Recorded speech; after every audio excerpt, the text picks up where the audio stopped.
Representasi kesantunan berbahasa negatif dan positif santriwati di Pondok Pesantren Nur Huda Pakandanan Tengah Sumeneb dalam kajian pragmatik. Bab 1 pendahuluan. Latar belakang masalah di sini yaitu kesantunan berbahasa merupakan salah satu pendukung keberhasilan sebuah komunikasi. Terdapat fenomena menarik di Pondok Pesantren Nur Huda Pakandanan Tengah Sumeneb yang menggunakan kesantunan bahasa dalam komunikasi sehari-hari. Rumusan masalah di sini ada dua, rumusan masalah umum dan rumusan masalah khusus. Rumusan masalah umum, bagaimanakah representasi kesantunan berbahasa negatif dan positif santriwati di Pondok Pesantren Nur Huda. Rumusan masalah khusus, yang pertama, pemarkan kesantunan positif, fungsi dan maknanya dalam interaksi sosial santriwati di Pondok Pesantren Nur Huda Pakandanan Tengah Sumeneb. Yang kedua, pemarkan kesantunan negatif serta fungsi dan maknanya dalam interaksi sosial santriwati di Pondok Pesantren Nur Huda Pakandanan Tengah Sumeneb.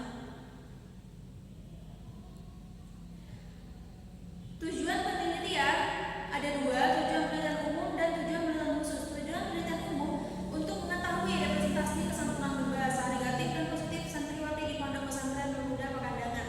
Tujuan penelitian khusus ada dua, yang pertama untuk mengetahui pemarkan kesantunan positif fungsi dan maknanya dalam interaksi sosial santriwati di Pondok Pesantren Nur Huda Pakandanan Tengah Sumeneb. Yang kedua untuk mengetahui pemarkan kesantunan negatif serta fungsi dan maknanya dalam interaksi sosial santriwati di Pondok Pesantren Nur Huda Pakandanan Tengah Sumeneb. Manfaat penelitian ada manfaat teoritis dan manfaat praktis. Manfaat teoritis yaitu untuk memberikan wawasan dalam bidang pragmatik khususnya mengenai kesantunan berbahasa dan memberikan gambaran nyata kepada pembaca dan peneliti selanjutnya. Sedangkan manfaat praktis yaitu dapat digunakan sebagai bahan ajar bagi guru dan dosen untuk memahami kesantunan berbahasa. Definisi operasional di sini ada 4. Yang pertama, kesantunan berbahasa adalah salah satu pendukung keberhasilan sebuah komunikasi. Kedua, kesantunan positif adalah yang dilakukan dengan cara menunjukkan perhatian dan menggunakan tuturan yang sopan. Ketiga, kesantunan negatif adalah perilaku yang tidak sopan kepada lawan bicara, yaitu dengan cara menghindar. Yang keempat, interaksi sosial adalah hubungan dinamis yang melibatkan individu dan kelompok. Bab 2 tinjauan pustaka. Landasan teori. Yang pertama, pragmatik. Pragmatik adalah ilmu bahasa yang mempelajari pemakaian bahasa yang dikaitkan dengan konteks pemakaiannya. Makna bahasa tersebut dapat dimengerti bila diketahui konteksnya. Kedua, kesantunan berbahasa. Menurut Brown dan Levinson 1987, kesantunan berbahasa secara umum terdapat 5 strategi, yaitu yang pertama, strategi terus terang, kedua, strategi kesantunan, ketiga, strategi kesantunan yang kedua, strategi kesantunan positif, yang ketiga, strategi kesantunan negatif, yang keempat, strategi kesantunan sama-sama, yang kelima, strategi diam. Penelitian relevan. Yang pertama, judul oleh Sumanto yaitu strategi kesantunan dan ketidaksantunan dalam tindak tutur direktif guru. Penelitian saat ini berepresentasi kesantunan berbahasa negatif dan positif santriwati di Pondok Pesantren Nur Huda Pakandanan Tengah Sumeneb dalam kajian pragmatik. Teori Brown dan Levinson. Penelitian saat ini Brown dan Levinson. Pendekatan deskriptif kualitatif. Penelitian saat ini teori deskriptif kualitatif. Permasalahan, bagaimanakah strategi tindak tutur direktif guru atau STTDG berdampak pada warna efektif siswa. Penelitian saat ini permasalahannya yaitu pemarkan kesantunan berbahasa negatif dan positif santriwati Pondok Pesantren Nur Huda Pakandanan Tengah Sumeneb. Yang kedua, oleh Hari Kusmanto, Nadia Puji Ayu, Harun Joko Prayitno, Laila Etika Rahmawati 2020. Relasi tindak kesantunan positif dalam wawancara akademik di media sosial berperspektif humanitas.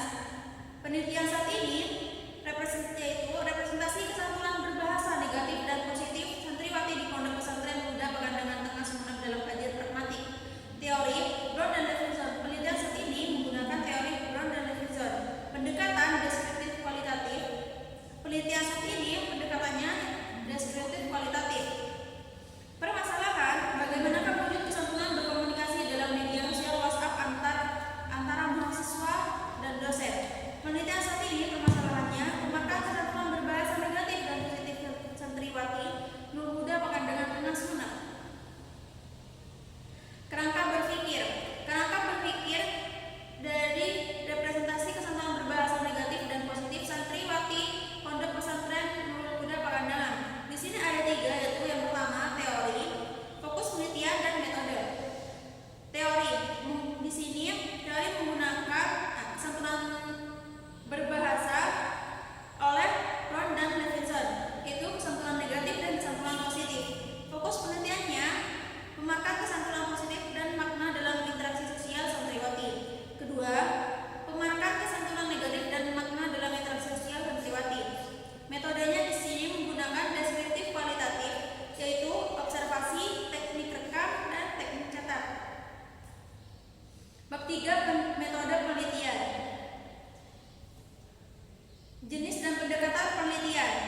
presentasi saya.